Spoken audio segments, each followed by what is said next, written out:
여러분, 사람들은 살아가면서 누구나가 자신들이 해야 할 일들을 하면서 살아가죠.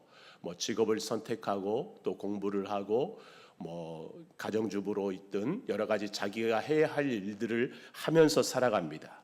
우리 학생들도 보면 학교에서 열심히 공부를 하면서 미래를 준비하기도 합니다. 그렇게 준비하는 과정을 거치게 되면 취업을 하고 또 사회에 나가서 자신에게 주어진 삶을 살아가죠. 우리 청년들 같은 경우에는 이미 그런 삶을 살아가고 있고 또 더 나은 삶을 위해서 미래를 준비하는 경우도 있습니다. 여러분, 그런 삶에서 우리 그리스도인들이, 우리 크리스찬들이 가져야 하는 마음이 있다면 바로 하나님께서 주신 비전을 따라서 살아가는 것입니다. 내가 이루고 싶은 것보다 하나님께서 나를 통해서 이루고자 하시는 것이 무엇인가를 바라보는 거죠. 그것을 우리는 비전이라고 말합니다. 그런 의미에서 보면 우리 학생들도 미래에 해야 할 일들을 살펴보면서, 우리 청년들도 그렇고요, 하나님께서 나에게 무엇을 원하실까, 어떤 삶을 원하실까를 찾아가는 거죠. 여러분, 이것은 하나님의 아들로 이 땅에 오신 예수님도 마찬가지였습니다. 예수님은 이 땅에 하나님께서 주신 비전을 따라 살아가기 위해서 오셨고 그런 삶을 살아가셨습니다. 그런 예수님의 생애를 마태복음은 이렇게 설명하고 있어요. 마태복음 4장 23절인데요. 우리 같이 한번 읽겠습니다. 같이 읽습니다. 시작. 예수께서 온 갈릴리에 두루 다니사 그들의 회당에서 가르치시며 천국 복음을 전파하시며 백성 중에 모든 병과 모든 약한 것을 고치시니. 물론 최종적으로 보면 예수님께서 해야 할 일은, 하나님께서 주신 비전은 십자가의 죽으심으로 인류를 구원하시는 거죠. 그러나 이 땅에 계시는 동안, 특별히 3년여의 시간 동안 공생의 삶을 사시면서 예수님께서 하신 일은 크게 세 가지입니다. 첫 번째는 말씀을 가르치시는 거예요. 그리고 천국 복음을 전하시는 겁니다. 그리고 병든 자들을 고치시는 것, 약한 자들을 고치시는 것. 그래서 가르치고 전하시고 고치시고, 예수님께서 하신 3대 사역 하면 바로 이 세 가지를 이야기할 수 있습니다. 오늘 본문에도 그런 예수님의 모습을 보여주고 있는데요. 여러분, 특별히 오늘 본문의 이야기에서 우리가 집중해야 하는 것은요, 예수님께서 가신 지역입니다. 예수님께서 어디로 가셨는가? 여러분, 28절에 보면 이렇게 말하고 있어요. 또 예수께서 건너편 어디로 가셨다고요? 가다라, 가나다라 마바사 라고 생각하면 좀 더 쉽겠죠? 가다라 지방으로 가셨습니다. 누가복음과 마가복음에 보면 이 지역을 거라사인의 땅, 거라사 지방이라고도 이야기를 하고 있습니다.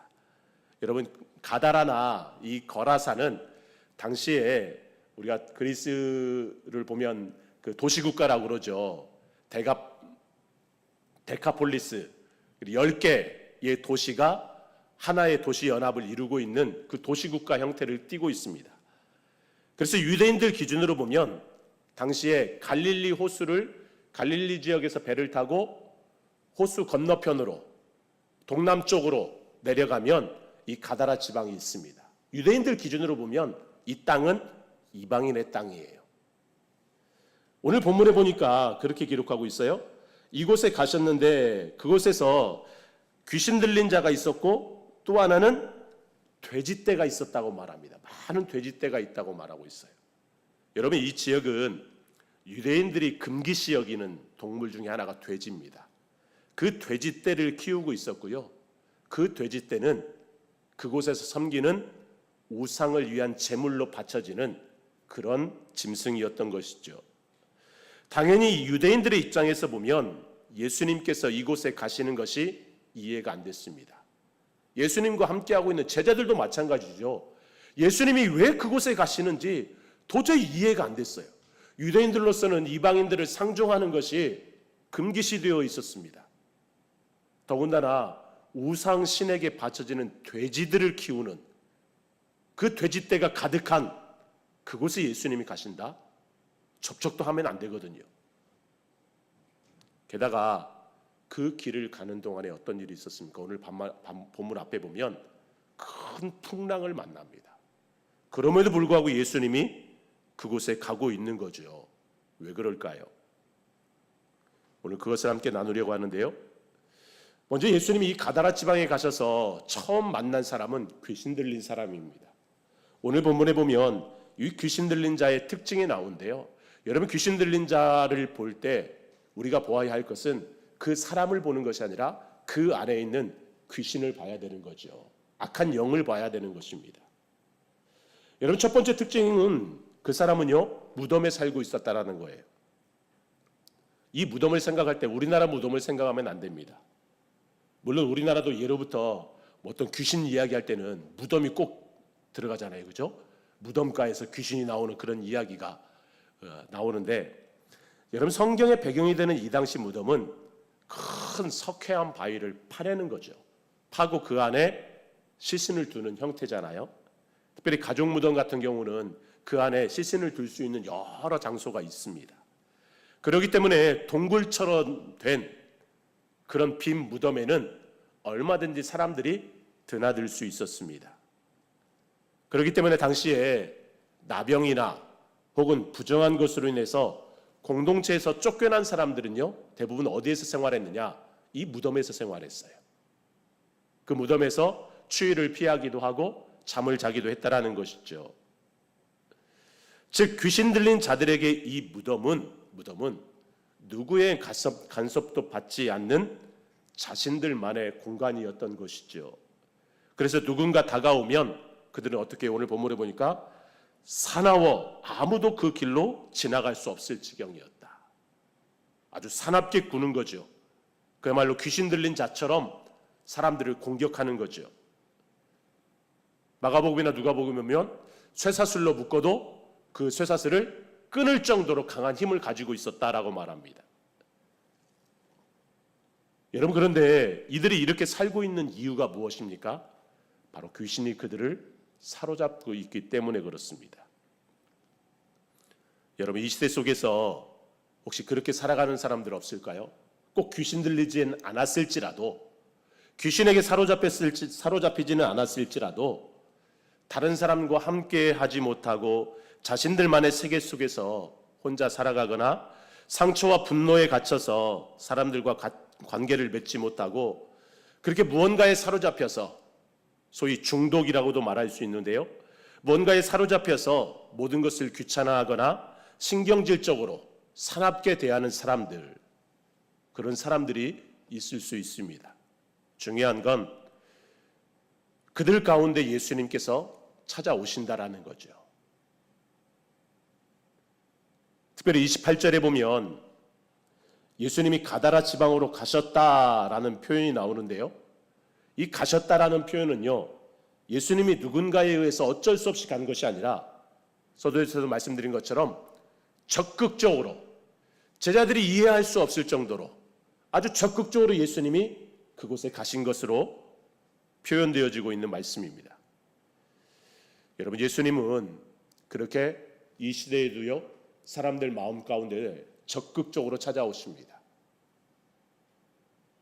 그곳이 설령 죽음을 상징하는 무덤처럼 아무런 희망이 없을지라도, 소망이 없는 곳일지라도 우리 예수님은 그곳에 찾아오신다라는 거예요.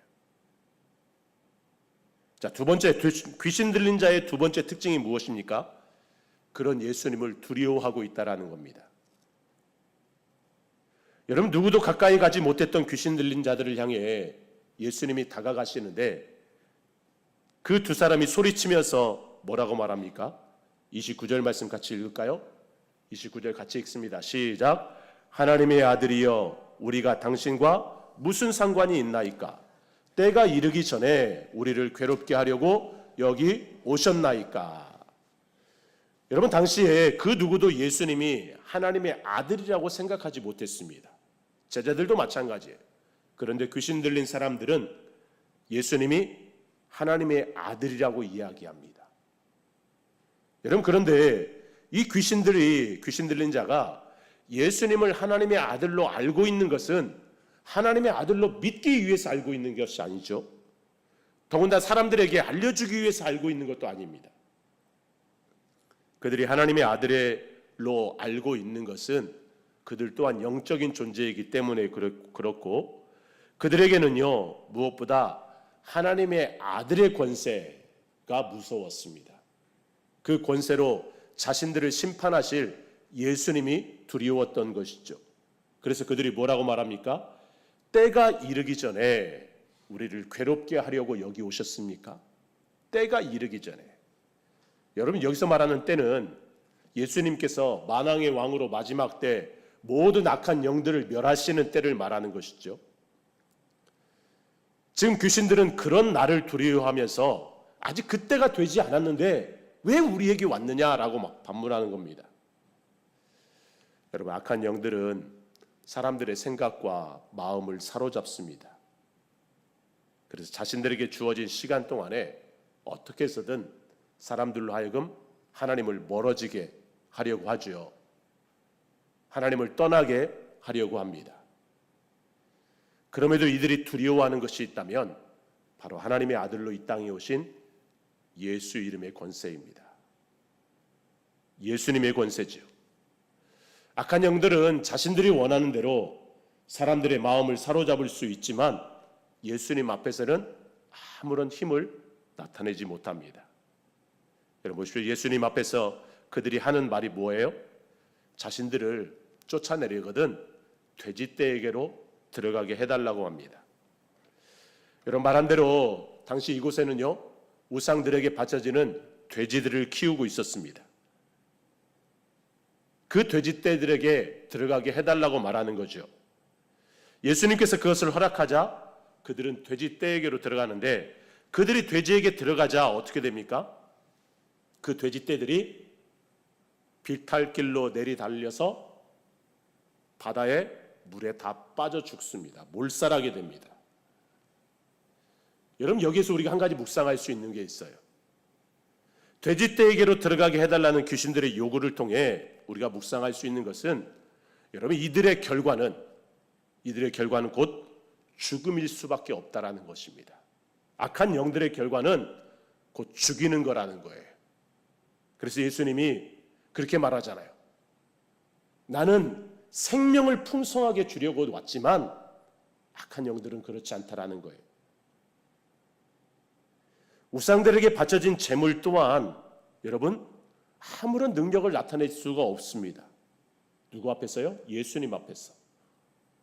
근데 중요한 것은 이런 귀신 들린 자를 사로잡았던 그 귀신의 역사가 과연 이 두 사람에게만 있었느냐 하는 것입니다.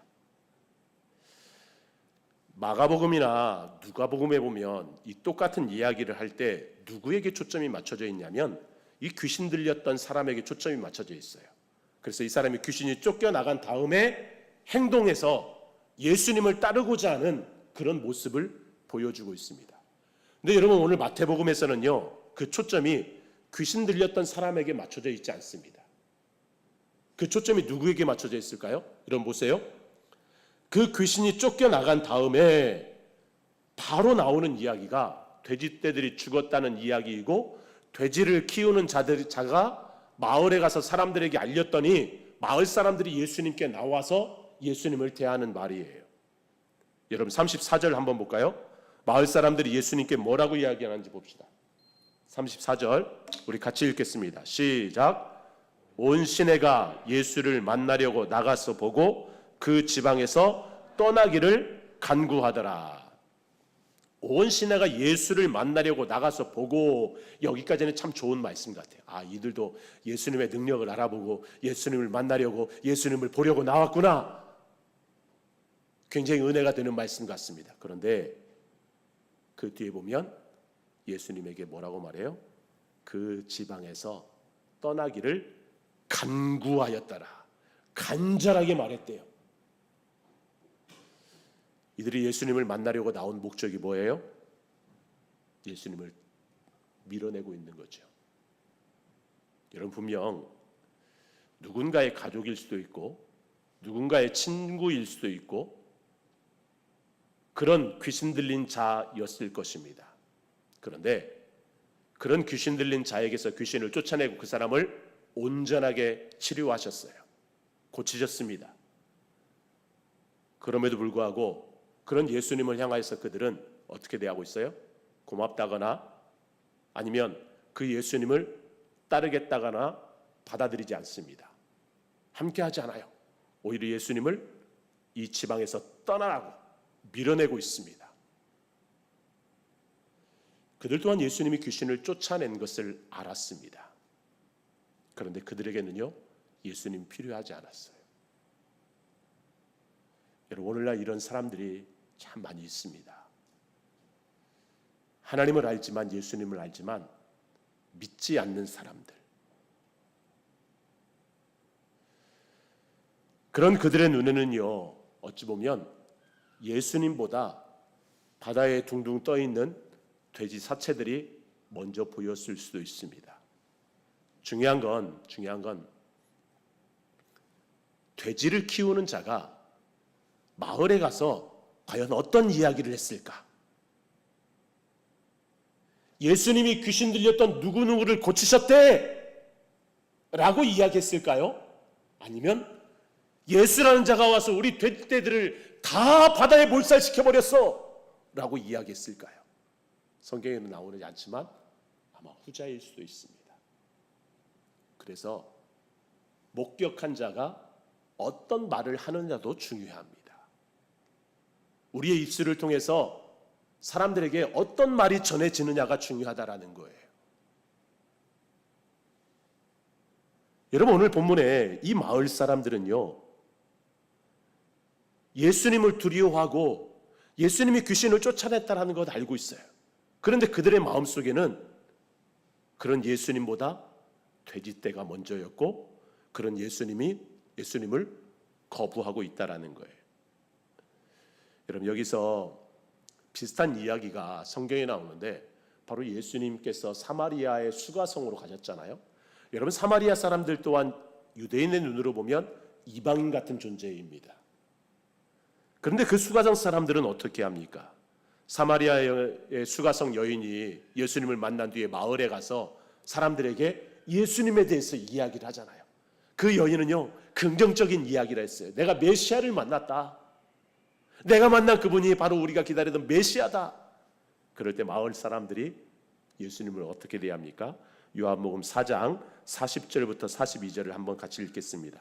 40절부터 42절 같이 읽습니다. 시작. 사마리아인들이 예수께 와서 자기들과 함께 유하시기를 청하니 거기서 이틀을 유하심에 예수의 말씀으로 말미암아 믿는 자가 더욱 많아 그 여자에게 말하되 이제 우리가 믿는 것은 네 말로 인함이 아니니 이는 우리가 친히 듣고 그가 참으로 세상의 구주인 줄 알미라 하였더라. 아멘.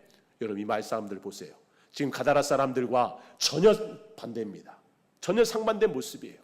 가다라 사람들은 예수님의 능력을 알았고 예수님을 보았지만 예수님을 밀어내고 있어요. 그런데 이 수가성 사람들은 예수님을 맞이하고 있습니다. 예수님과 함께 하면서 예수님의 말씀 듣기를 원했어요. 이틀 동안 예수님의 말씀을 함께 들으면서 이 사람들의 마음이 바뀌었습니다. 전에는 수가성의 그 여인의 말을 듣고 예수님인 줄 알았지만 이제는 뭐라고 말해요? 그 여인에게 말하기를 네 말로 우리가 믿는 게 아니라 우리가 예수님의 말씀을 듣고 보니까 이분이 진짜 메시아인 것을 우리가 이제 믿겠다라고 말합니다. 여러분, 오늘 가다라 지역의 사람들 예수님의 능력을 알았어요. 그런데 그들은 예수님을 밀어내고 있습니다.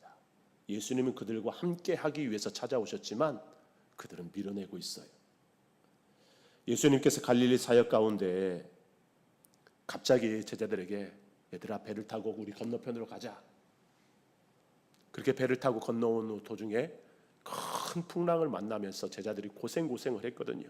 아마 제자들 입에서는 여러 가지 불평이 나왔을 수도 있어요.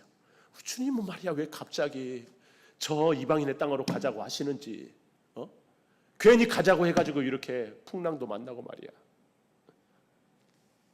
우여곡절 끝에 그곳에 왔는데 귀신 들린 자를 만난 거예요. 제자들 입장에서 보면 아니 저런 사람 만나려고 여기 왔단 말이야. 또 귀신을 쫓아내고 했는데 그 마을 사람들이 단체로 와서는 예수님을 환영하는기는커녕 밀어내고 있어요. 제자들 입장에서 보면 예수님 여기 온 이유가 뭐야 도대체? 저런 사람들 때문에 여기 왔단 말이야? 아무런 이익이 없는 그런 모습 속에서 제자들은 불평하고 불만했을지도 모르겠습니다. 그럼에도 예수님은 제자들에게 가르치고 싶으셨던 것이 있죠. 이 사람들도 하나님께서 원하시는 사람이라는 것. 이방인이지만 비록 우상 숭배를 위해서 돼지를 키우는 그런 사람들이지만, 하찮은 사람들이지만 이들에게도 하나님의 구원이 필요하다고, 이들에게도 하나님의 구원이 필요하다고, 이들에게도 하나님의 능력이 필요하다고 제자들이 그것을 보여주고 싶으셨던 것이죠. 우리 곳에 우리 학생들도 있고 또 우리 교사들도 있는데요, 특별히 우리 성경학교 하는 동안 우리 아이들 함께 하느라고 너무나 수고했습니다. 우리 아이들 한 명 한 명 바라볼 때 그 아이들에게도 예수님이 필요하고 그 아이들에게도 하나님의 은혜가 필요한 줄 믿으시기 바랍니다. 뿐만 아니라 우리 주위에 있는 많은 사람들을 바라보세요. 그들에게도 예수님이 필요합니다. 제자들에게는 지금 예수님이 그런 모습을 보여주고 있는 거지요. 뿐만 아니라 우리의 삶을 돌아보면 나는 어떤가? 나는 어떤가? 우리의 신앙생활 속에서 내가 단지 예수님을 알고만 있는 그런 모습은 아닌가?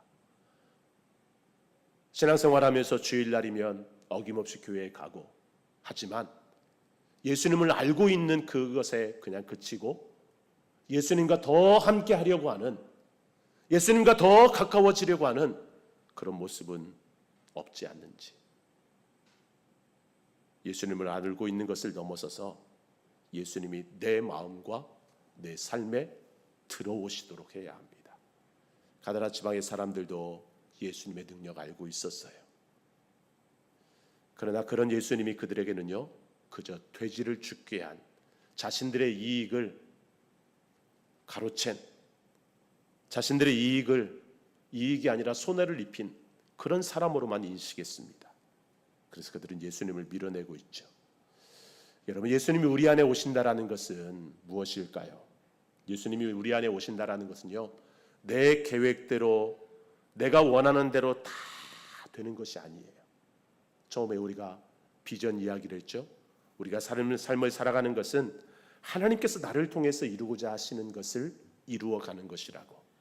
여러분, 예수님을 내 안에 모신다라는 것은, 예수님과 함께 한다라는 것은 내가 계획하고 내가 생각하는 것 이상으로 하나님이 나를 향해서 이루고자 하시는 것들을 이루며 살아가는 것이 바로 예수님을 내 안에 모시는 거예요. 그렇게 내 생각보다 더 크고 깊은 하나님의 계획하심을 믿고 따라가는 삶이죠.